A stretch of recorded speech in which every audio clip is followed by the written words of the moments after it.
Shri Rajaram inter college सरियारी कराका Jaunpur संस्था की online कक्षा के पठन पाठन कार्यक्रम में सभी छात्र छात्राओं का स्वागत है। आज हम कक्षा नौ विषय सामाजिक विज्ञान अध्याय 2 पढ़ाएंगे। प्रश्न संख्या 1 हमने पढ़ा दिया कि भारत को भौतिक विभागों में विभाजित करते हुए उनका संक्षेप में वर्णन कीजिए। तो भारत के भौतिक विभागों में हमने पढ़ा दिया। उसके बाद प्रश्न संख्या 2 यहाँ पर है कि कह रहा है कि हिमालय पर्वत से निकलने वाली नदियाँ तथा प्रायद्वीपीय भारत की नदियों में अंतर स्पष्ट कीजिए। प्रश्न आपका 2 है।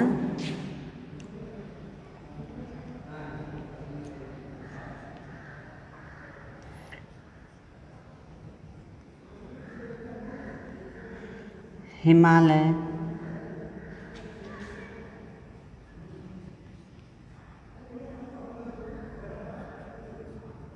से निकलने वाली नदियों तथा प्रायद्वीपीय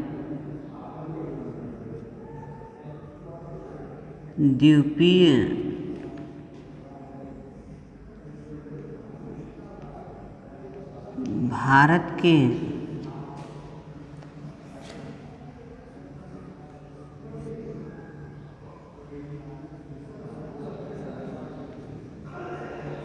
नदियों में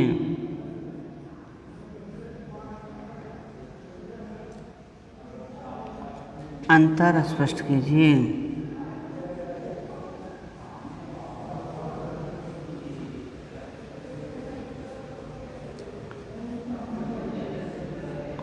किसमें बता रहा है? हिमालय पर्वत से निकलने वाली नदियों तथा प्रायद्वीपीय भारत की नदियों में अंतर स्पष्ट कीजिए बता रहा है बेटा। यहाँ पे आपको देखिएगा, यहाँ पे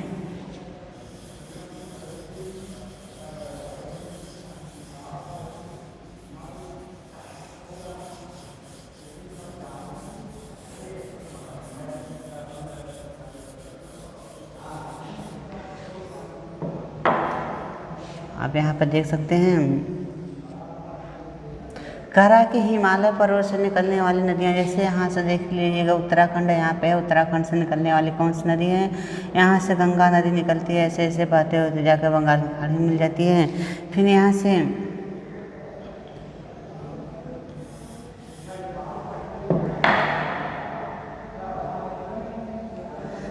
यमुना नदी निकलती है। ये यमुना नदी भी निकलने के बाद कहाँ आकर इलाहाबाद में मिल जाती है। इलाहाबाद में मिलने के बाद ये नदियाँ जो है गंगा जी से मिल जाती है और ये भी जाकर बंगाल की खाड़ी मिल जाती है। इधर से देखेंगे बेतवा सोन नदी है, इत्यादि नदियाँ इधर से बहती हैं। यहाँ से देखिएगा घाघरा नदी है, ये घाघरा नदी है। यहाँ से गोमती नदी है, गोमती नदी। यहाँ से गंडक नदी है, यहाँ से कोसी नदी है। इधर से यहाँ से बहती हुई इधर से आती है, जो है कि सांगपो के नाम से जानी जाती है। फिर असम से बहती हुई यहाँ पे फिर चली जाती है, आके यहाँ पश्चिम बंगाल में मिल जाती है। इस तरह से कह रहा है कि ये जितनी भी कहाँ उत्तर भारत से जितनी भी नदियाँ निकली हैं, मुख्य रूप से जितनी भी प्रमुख रूप से नदियाँ निकली हैं, उन नदियों में फिर बता रहा है दक्षिण भारत देश से यहाँ पर क्या है? महानदी है। यहाँ मुंबई के नासिक से निकली है गोदावरी नदी है, यहाँ पर कृष्णा नदी है, यहाँ पर कावेरी नदी है। इन नदियों यहाँ दक्षिण भारत की नदियों तथा उत्तर भारत की नदियों में क्या अंतर है? यही पूछ रहा है आपसे कि उत्तर भारत की नदियों में तथा दक्षिण भारत की नदियों में, अर्थात फिर यह कहने यहाँ जो लिखा गया है हिमालय से निकलने वाली नदी तथा पठारी भागों से निकलने वाली या प्रायद्वीपीय पठारों से निकलने वाली नदियों में क्या अंतर स्पष्ट है, उसी को करना है। ठीक है, तो आप यहाँ पे देखेंगे बेटा नदी में यही अंतर है। ये जो नदियाँ हैं ये जो बर्फ़ के शिखरों से ढकी होती है, हिमालय पर्वत जो होता है वह बर्फ़ के शिखरों से ढका होता है।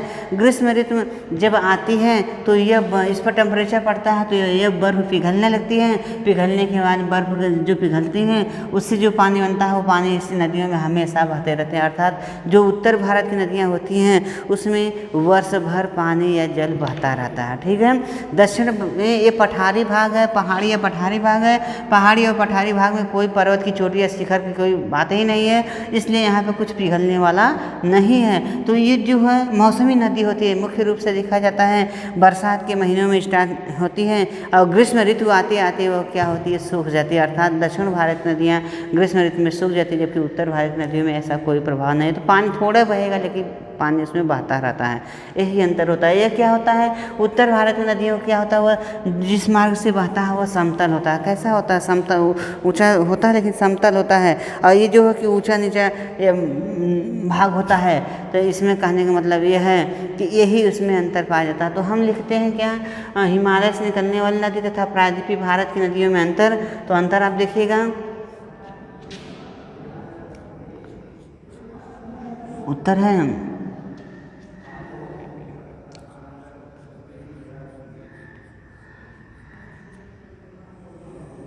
हिमालय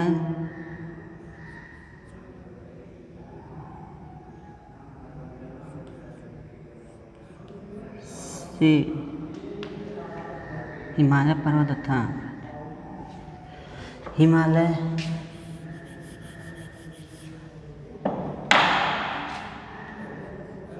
से निकलने वाली नदी से निकलने वाली तथा प्रायद्वीपीय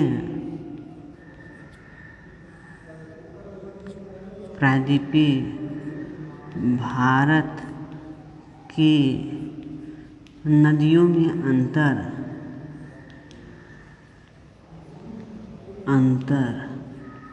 हमने आपको बता दिया कि इसमें अंतर है। ये जो है कि इसका अंतर है, तो आप लिखते क्या हैं,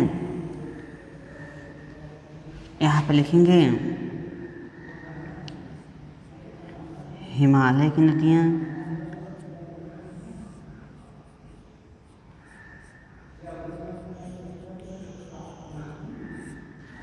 इधर लिखेंगे प्रायद्वीपीय भारत की नदियाँ।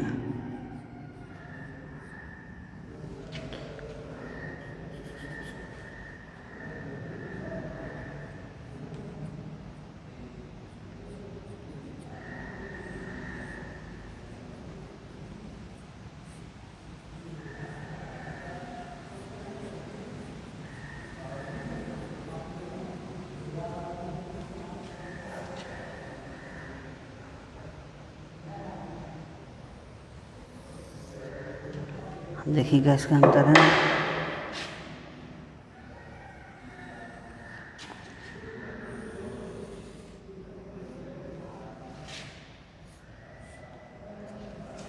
इसमें नंबर 1 देखिएगा,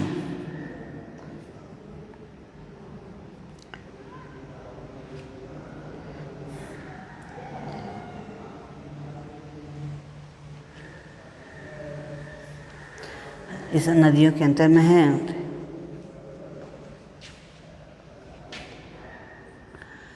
उत्तरी भारत की नदियाँ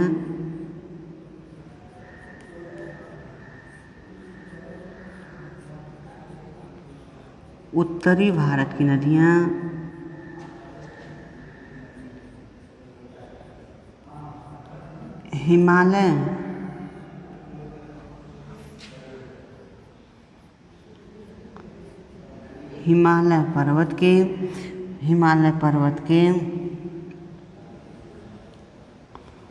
ऊंचे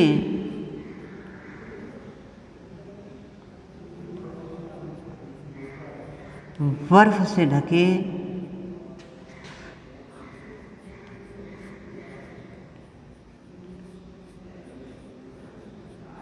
शिखरों से निकलती है, ढके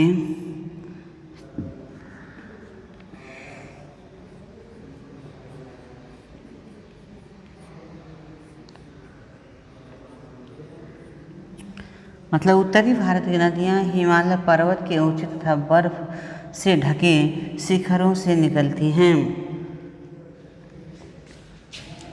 इसमें देखिएगा एक नंबर,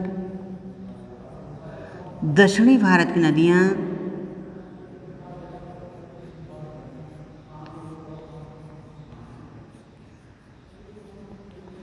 दक्षिणी भारत की नदियाँ के बारे में पूछा है। दक्षिणी भारत की नदियाँ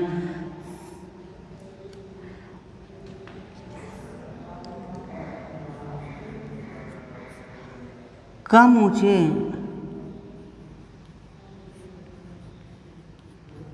पठारी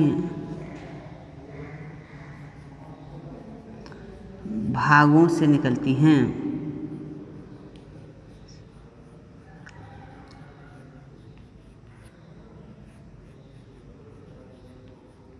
इसमें क्या कर रहा है कि ये पर्वत के ऊंचे तथा बर्फ से ढके शिखरों से निकलती हैं, लेकिन यह कम ऊंचे पठारी भागों से निकलती है। कहाँ? एक कम ऊंचे पठारी भागों से, जैसे आपने यहाँ पर हमने बताया अमरकंटक की पहाड़ी से निकलती है, महानदी निकलती है। यहाँ से हम देखते हैं नर्मदा और ताप्ती नदी, ये दोनों नदियाँ जो है कि आकर यहाँ गुजरात से, मतलब गुजरात राज्य से बहती हुई आकर अरब सागर में गिर जाती हैं। और इधर की जो सभी नदियाँ होती हैं सबकी सब कहाँ पर जाकर मिलती हैं? सबके सब बंगाल की खाड़ी में गिरती हैं। अर्थात एक कह रहा है बेटा अमरकंटक की पहाड़ी से निकलती हैं, जो ऊंचे ऊंचे पहाड़ हैं, पठारी भाग हैं, इन्हीं पठारी भागों से निकलती हैं। अब इसका दूसरा भाग क्या है?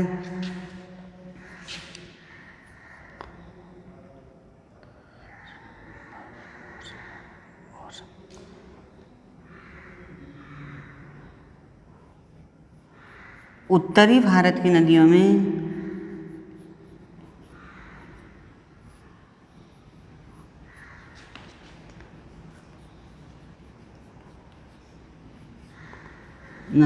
उत्तरी भारत की नदियों में वर्ष भर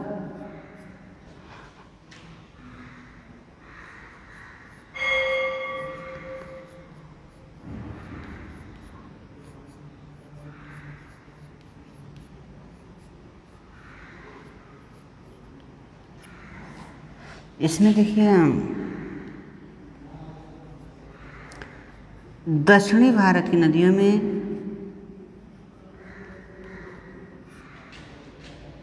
भारत की नदियाँ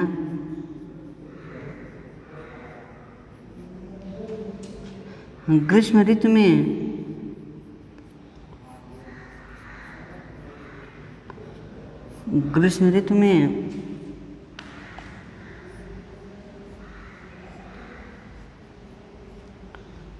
सूख जाती हैं।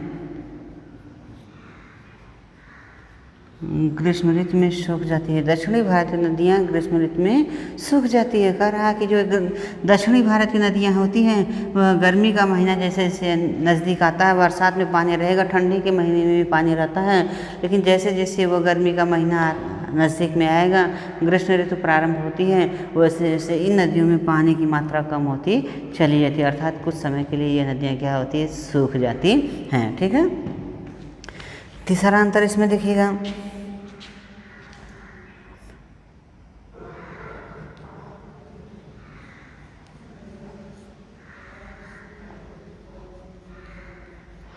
उत्तरी भारत की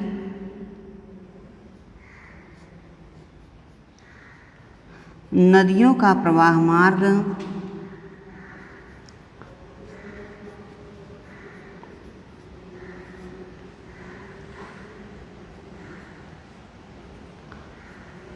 मार्ग लंबा तथा समतल होता है।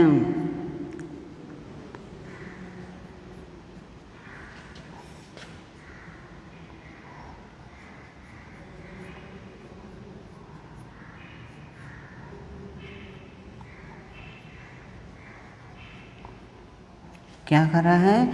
उत्तरी भारत की नदियों का प्रवाह मार्ग लंबा तथा समतल हो गया। जैसे आपने यहाँ पे देखेंगे ये यहाँ तिब्बत से निकलती हुई नदी आती है, इधर से बहती हुई अरुणाचल प्रदेश से प्रवेश करती हुई यहाँ पे ये सांगफो के नाम से कहलाते हैं, यहाँ पे आके ब्रह्मपुत्र के नाम से कहलाते हैं। फिर बांग्लादेश के करीब पहुँचे तो आज जमुना के नाम से जानी जाती है।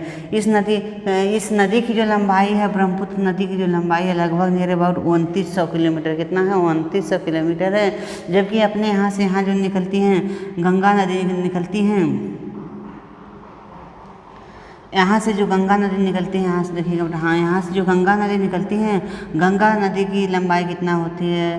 2500 2525 किलोमीटर होती है, 2525 किलोमीटर के आसपास में होती है। इसी तरह से इसमें देखा जाता है इन नदियों का प्रवाह मार्ग जो होता है बहुत लंबा होता है। क्या होता है, जो पानी बहने की क्रिया होती है वह बहुत लंबे समय तक बहुत दूरी तय करके तब जो है कि करती है। जबकि इन दक्षिण भारत की नदियाँ, जैसे आपने देखा है उड़ीसा से नदी निकल गई, यह जाकर यहाँ पर जाके मिल जाती है, ठीक है। और यहाँ पर देखेंगे ये नदी छोटी नदी होती है। यहाँ पर सबसे यदि कहा जाता है दक्षिण भारत की सबसे लंबी नदी कौन है, तो बेटा ये गोदावरी नदी है। कौन सी?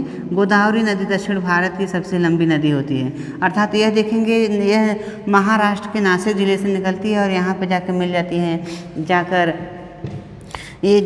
फिर बंगाल की खाड़ी में मिल जाती है, जो कि डेल्टा का निर्माण करती है। इस तरह से इससे छोटी नदी देखेंगे कृष्णा नदी, जो कि कर्नाटक या आंध्र प्रदेश राज्य से होती बहती हुई, कर्नाटक से निकलती है, आंध्र प्रदेश राज्य से बहती हुई जाकर कहाँ मिल जाती है, जाकर बंगाल की खाड़ी में मिल जाती है। और यहाँ पे देखेंगे कावेरी नदी उससे भी छोटी होती है। अर्थात इस तरह से देखा जाता है कि दक्षिण भारत की जो नदियाँ होती हैं उनका प्रवाह मार्ग क्या होता है। हाँ, यहाँ पर लिखिएगा। तो उत्तरी भारत की नदियों का प्रवाह मार्ग लंबा होता है। क्या होता है? लंबा होता है तथा समतल होता है। जो होता है सो समतल होता है। इस तरह से दक्षिणी भारत में देखिएगा,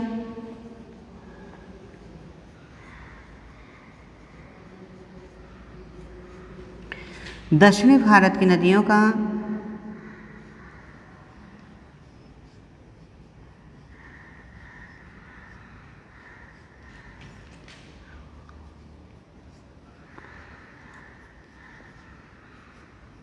प्रवाह मार्ग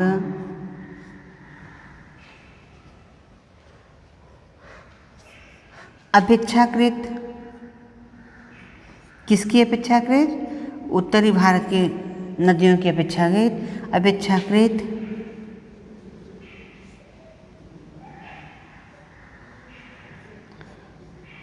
छोटा तथा ऊंचा नीचा होता है।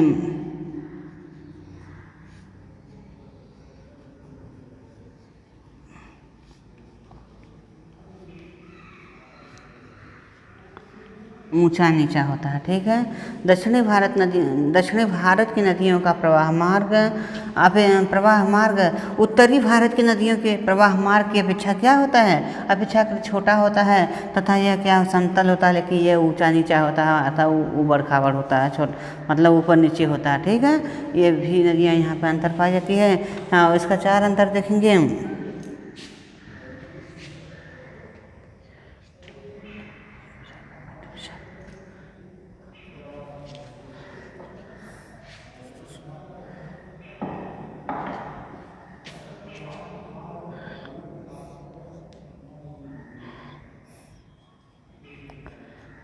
उत्तरी भारत की नदियों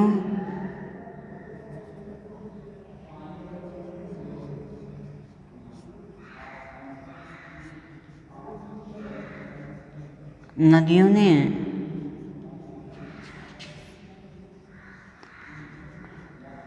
उपजाऊ काप मिट्टी बिछाकर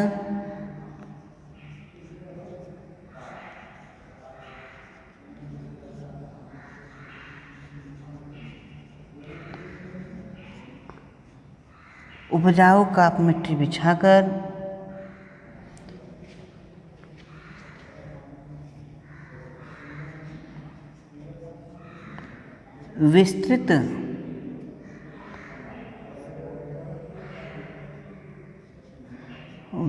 मैदानों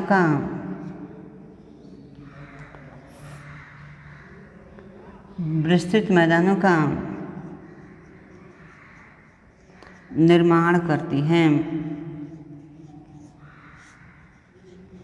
क्या है? कह रहा है कि उत्तरी भारत की नदियों ने उपजाऊ काप मिट्टी बिछाकर बड़े मैदानों का क्या करती है? निर्माण करती हैं।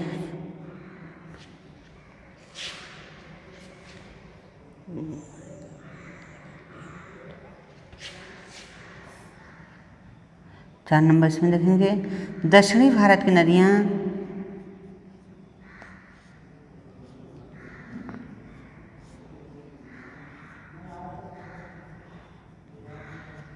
दक्षिणी भारत की नदियाँ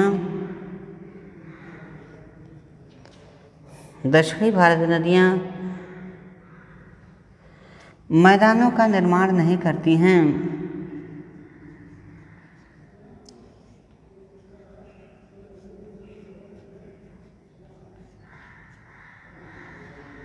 मैदानों का निर्माण नहीं करती हैं,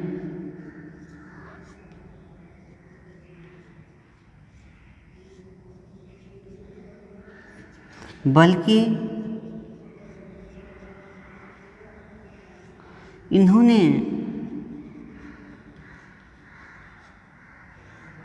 छोटे छोटे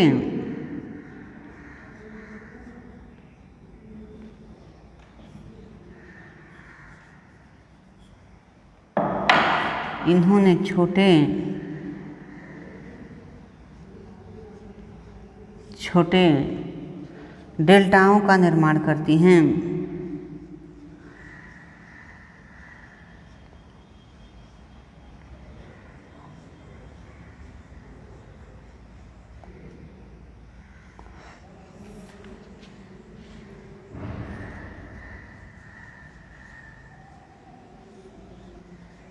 ये क्या मैदानों का निर्माण नहीं करते बल्कि क्या करती है बेटा, इन्होंने छोटे छोटे डेल्टा का निर्माण करते हैं। जैसे यहाँ पर आप देखेंगे सबसे बड़ा डेल्टा क्या है, सुंदरवन डेल्टा है। यहाँ पे ऐसे यहाँ पे भी डेल्टा होता है, छोटा छोटा जो है कि डेल्टाओं का निर्माण करती है। अर्थात यहाँ पे मैदानों का विस्तार कम पाया जाता है लेकिन डेल्टाओं का जो विस्तार अधिक पाया जाता है। ठीक है, अब यहाँ पर देखेंगे 5 इसका अंतर क्या है।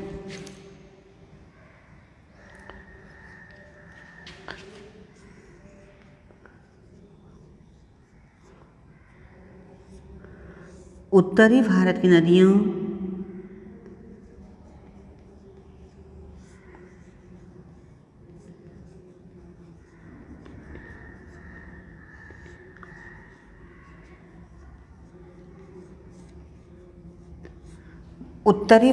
नदियों के तटों पर क्या है, बड़े बड़े नगर बसे हुए हैं।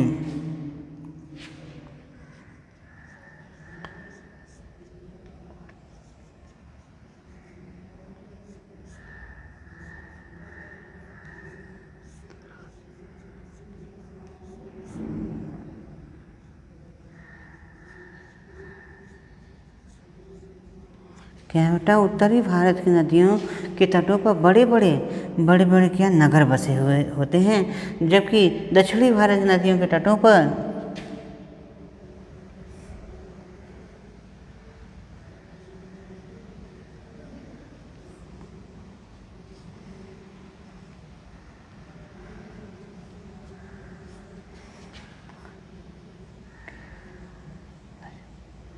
नदियों के तटों पर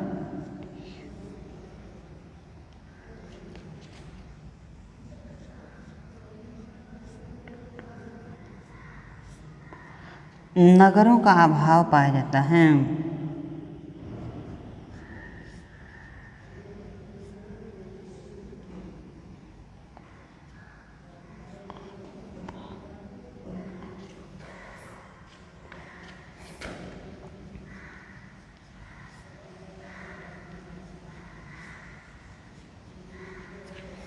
देखिएगा बेटा, इसमें क्या दिया है हमने बताया कि आपको छोटा प्रश्न के रूप में या कहने मतलब अंतर के रूप में पूछ सकता है। तो अंतर रूप में क्या पूछ सकता है, हिमालय पर्वत से निकलने वाली या हिमालय से निकलने वाली जो नदियाँ होती हैं उनमें तथा दक्षिण भारत में जो नदियाँ निकलती हैं, मुख्य रूप से जो प्रमुख रूप से बड़ी बड़ी नदियाँ निकलती हैं उन नदियों में क्या पूछता है। तो कहने मतलब दक्षिण भारत या प्रायद्वीपीय भारत की नदियों में अंतर। प्रायद्वीपीय किससे कहते हैं, प्रायद्वीप का मतलब क्या होता है हमने उसने बता दिया था। प्रायद्वीप का मतलब यही होता है स्थल भूभाग का वह भाग जो तीनों ओर जल से घिरा हो। अर्थात कहने का मतलब यहाँ से यहाँ तक देखिएगा ऐसे जो भाग इतना इस तरह का बना हुआ है, करा कि यहाँ से यहाँ तक ऐसे बना हुआ है, तो करा कि स्थल भूभाग का वह भाग जो तीनों ओर जल से घिरा हो। जैसे यहाँ अरब सागर है, यहाँ बंगाल की खाड़ी है, यहाँ पे हिंद महासागर हो। अर्थात स्थल भूभाग का वह भाग जो तीनों ओर जल से घिरा होता है उसे हम क्या कहते हैं, प्रायद्वीप कहते हैं। क्या कहते हैं बेटा, प्रायद्वीप कहते हैं। तो उससे बता रहा है प्रायद्वीपीय भारत की नदियों में अंतर क्या है। तो प्रायद्वीपीय भारत की नदियों में अंतर यहाँ पर देखिएगा, उत्तरी भारत की नदियाँ यहाँ है, यहाँ पर देखिएगा। तो इसमें पहला अंतर बता रहा है कि उत्तरी भारत की नदियाँ हिमालय पर्वत के ऊंचे तथा बर्फ के ढके शिखरों से निकलती है। जैसे आपने देखा यहाँ पर है बेटा, यहाँ पे सिक्किम राज्य में देखेंगे यहाँ पे कंचनजंगा है, यहाँ पे फिर माउंट एवरेस्ट अन्नपूर्णा, धौलागिरी, गुरुला, मंदाता, नंदा देवी, कामेत इत्यादि पर्वत श्रेणियाँ ऐसे जो कि बर्फ़ की शिखरों से चोटी से ढकी हुई है, बर्फ़ से ढकी होती हैं।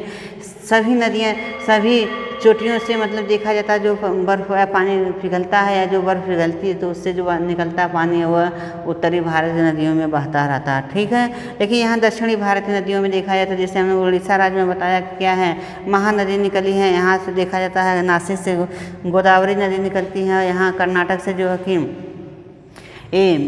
क्या नाम है कृष्णा नदी निकलती है, यहाँ से केरल से देखते हैं कावेरी नदी निकलती है। इन नदियों में जो है कि जल का अभाव पाया जाता है। इसमें कह रहा है कि दक्षिणी भारत की नदियों ऊंचे कम पठारी भागों से निकलती है, ये ऊंचे या कम पठारी भागों से निकलती हैं, कम ऊंचे तथा पठारी भागों से निकलती है, जबकि दक्षिण भारत की नदियाँ बहुत ऊंचे पर्वत चोटी या शिखरों से निकलती हैं। ये अंतर हो गया। फिर कह रहा है 2 नंबर है उत्तरी भारत की नदियों में वर्ष भर पानी बहता रहता है। जल जो है उत्तरी भारत की नदियों हमने बताया कि उत्तरी भारत की जो नदियाँ होती हैं, जैसे यहाँ पे गंगा है, यमुना है, यहाँ पे घाघरा है, यहाँ पे गोमती, यहाँ पे गंडक है, ये कोसी नदी है, ये कोसी नदी है। ये सब नदियाँ जो इन नदियों में वर्ष भर पानी कुछ न कुछ बहता रहता है। जबकि दक्षिण भारत की नदियों में जैसे महानदी, गोदावरी, कृष्णा, कावेरी, नर्मदा, ताप्ती नदियों में देखा जाता है तो उसमें ग्रीष्म ऋतु प्रारंभ होने पर ही वह नदी क्या होती है, सूख जाती है। ठीक है, जैसे ही गर्मी का महीना प्रारंभ होता है, ग्रीष्म ऋतु प्रारंभ होता है तो उसमें उस नदी में पानी की मात्रा कम हो जाता है, वह नदी सूख जाती है। फिर तीसरा अंतर बता रहा है बेटा, उत्तरी भारत की नदियों का प्रवाह मार्ग लंबा तथा समतल होता है। जो उत्तरी भारत की नदी होती है, जो यहाँ से निकलती, हिमालय से निकलती, जितनी भी नदी निकलती है उसका प्रवाह मार्ग क्या होता है, बहुत लंबा होता है। उसका प्रवाह मार्ग क्या होता है, बहुत लंबा होता है। लंबा होने का जैसे हमने बताया यहाँ पे ब्रह्मपुत्र नदी बहती है, ब्रह्मपुत्र नदी का जो प्रवाह मार्ग होता है लगभग 2900 किलोमीटर, जबकि गंगा नदी का प्रवाह मार्ग कितना होता है, 2525 किलोमीटर होता है। अर्थात इन नदियों का प्रवाह मार्ग लंबा तथा समतल होता है। जबकि दक्षिणी भारत की नदियों का हमने देखा, जैसे यहाँ पर देख रहे हैं आपने गोदावरी, कृष्णा, कावेरी इत्यादि महानदी इत्यादि का जो प्रवाह मार्ग छोटा होता है, अपेक्षाकृत क्या होता है, छोटा होता है, लेकिन वो भी कैसा होता है, ऊंचा तो नीचा होता था, ऊबड़ खाबड़ होता है, ऊंचा नीचा होता है। ठीक है, तो फिर इसमें ये भी होता है जो पश्चिम से पूर्व की नदियाँ जितनी भी बहती हैं वो नदी क्या बनाती है, डेल्टा बनाती हैं। लेकिन जो पूर्व से पश्चिम की नदी बहती है वह डेल्टा नहीं बनाती। जैसे यहाँ पर नर्मदा, ताप्ती, साबरमती तथा माही नदियों के बारे में हमने बता दिया कि ये नदी डेल्टा नहीं बनाती। बताएं क्या बनाती है बेटा, ज्वार नद मुख या एस्चुअरी बनाती हैं। ठीक है, ज्वार नद मुख या एस्चुअरी बनाती हैं। तो इसका तीसरा नंबर हो गया बेटा। चौथा नंबर देखिएगा क्या है कि उत्तरी भारत की नदियों ने उपजाऊ काप मिट्टी बिछाकर विस्तृत मैदानों का निर्माण किया है। जैसे हमने बताया कि आपने उत्तर का विशाल मैदान के बारे में पढ़ा। जैसे यहाँ पर देखिएगा सिंधु, झेलम, चिनाब, रावी, सतलज, ब्यास इत्यादि नदियाँ यहाँ पे बहती हुई पाकिस्तान चली जाती है। देखिए यहाँ से देखा जाता है तो इन नदियों का पंजाब में भी देखा जाता है, तो पंजाब से हरियाणा शुरू होता है, ऐसे करके ये मैदान का विस्तार होता है। अर्थात यहाँ पे मैदानों का विस्तार होता है। उत्तर के विशाल मैदान का निर्माण भी होता है और उत्तर के विशाल मैदान में देखा जाता है तो नदियाँ भी बहुत लंबी लंबी बहती हैं। अर्थात देखा जाता है तो क्या कर रहा है कि उत्तरी भारत नदियों का उपजाऊ काप मिट्टी बिछा कर, मतलब उपजाऊ जो मिट्टी होती है उसको बिछा कर बहुत लंबे समतल मैदानों का निर्माण करती हैं। जबकि दक्षिण भारत की नदियाँ क्या करती हैं, वह मैदानों का तो निर्माण नहीं कर पाती हैं लेकिन छोटे छोटे डेल्टाओं का निर्माण करती। नदी के मुहाने पर आने के बाद क्या करती है, छोटे छोटे डेल्टाओं का निर्माण करती हैं। ठीक है, उत्तरी भारत की नदियों के तटों पर, उत्तरी भारत की नदियों के तटों पर हमने बताया, जैसे आपने उत्तरी भारत में देखा यहाँ पर उत्तराखंड में देहरादून, क्या नाम है, हरिद्वार है, यहाँ पर देखेंगे कानपुर है, नीचे आएंगे उसकी कानपुर है, इलाहाबाद है, उसके बाद आएंगे वाराणसी है, फिर आगे बढ़ेंगे बिहार के राज्यों में देखेंगे बिहार के कुछ प्रमुख राज्य जो है कि इस गंगा नदी के तट पे बसे। अर्थात कहने का मतलब यहाँ पे बड़े बड़े नगर बसे, इस नदी के तटों पर बड़े बड़े नगर बसे हुए हैं। जबकि दक्षिण भारत की नदियों के तटों पर देखा जाता है तो नगरों का अभाव पाया जाता है। अर्थात दक्षिण भारत की नदियों के तटों पर नगर कम बसे होते हैं। यदि बसें भी होती हैं तो छोटे छोटे नगर बसे होते हैं, जबकि उत्तरी भारत की नदियों के तटों पर बड़े बड़े शहर या नगर बसे होते हैं। ठीक है, आपका ये अंतर हो गया। ठीक है।